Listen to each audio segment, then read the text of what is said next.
Hola from Barcelona. Isa sa mga nagpapayaman sa amin sa Spain ay ang pagka-catering. Kung lahat ay yumayaman agad sa pagka-catering, baka nag-cater na lahat ang mga tao dito. Tiyaga, dedication at pagiging consistent talaga ang kailangan natin para makamit natin ang gusto natin sa buhay. Marami kasi nagsasabi na mayaman na daw ako. Girl, kung mayaman ako, puro travel vlogs ang ipapakita ko sa inyo. Sakto lang din, tahimik, masaya, masarap ang tulog ko kasi wala kaming utang. Malusog at blessed lang kami sa pagkain. Kaya wag kayong mag-assume.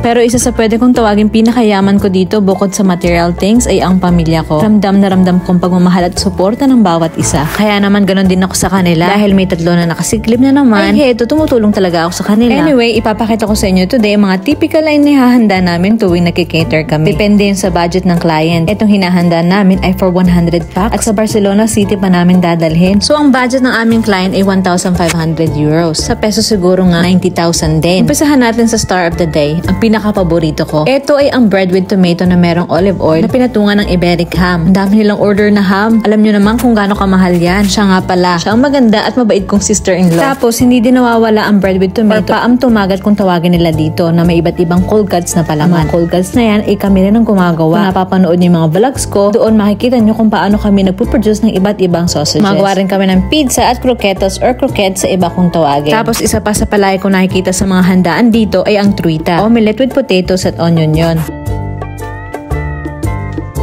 Typical din ang canapes. Ito, caramelized onion with black sausage. Kumuha naman ako ng sobrasada sa labas kasi ako naman ang gagawa ng canapes na merong sobrasada at brie cheese. Iinitin namin to para ma-melt ang cheese at maluto naman yung bloody sausage. Ang bango, nakakatakam. Bukod sa ube na malaki na palagi nyo nakikita sa mga vlogs ko, meron pa kaming 2. Yung mas malaki ginagamit na lang namin ngayon for bigger production. Ito naman canapes with ensalada. Tuna lang yan with carrots at green peas na may mayonnaise. Last canape naman natin ay ang smoked salmon with Philadelphia cheese.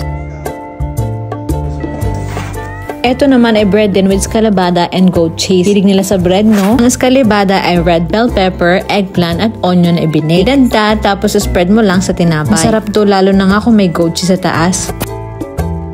Today, meron ding scalabada with pork sausage. So, puro finger foods lang talaga order nila today. Pero marami kaming food choices. Iba naming catering, umu-order sila ng salad, pastas or noodles, paella or paella negra, karne, ulam, ganon. Trabaho man, pero nag-enjoy kami. Ma'am-in-law ko nga pala yan, kinakain niyo yung mga sobra sa catering namin.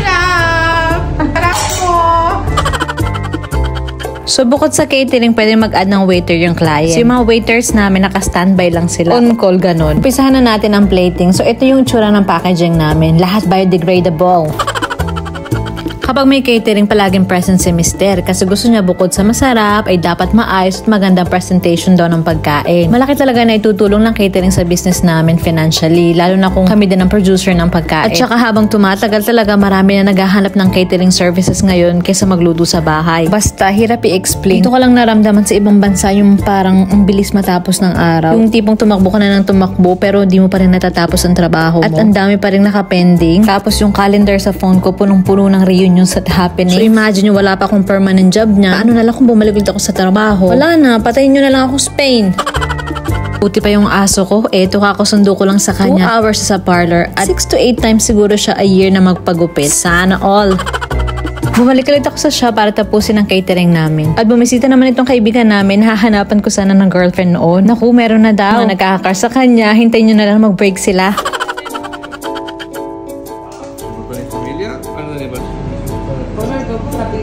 So, uwi na ako ng bahay kasi kailangan ko pa magluto ng lunch namin. Simple lang niluto ko kasi nagmamadali din ako. Chicken at gulay lang. Lately kasi naisipan ko mag-dedicate ng 1 oras para gawin ko yung nagpapasaya sa akin. Ang tumugtog ng gitara.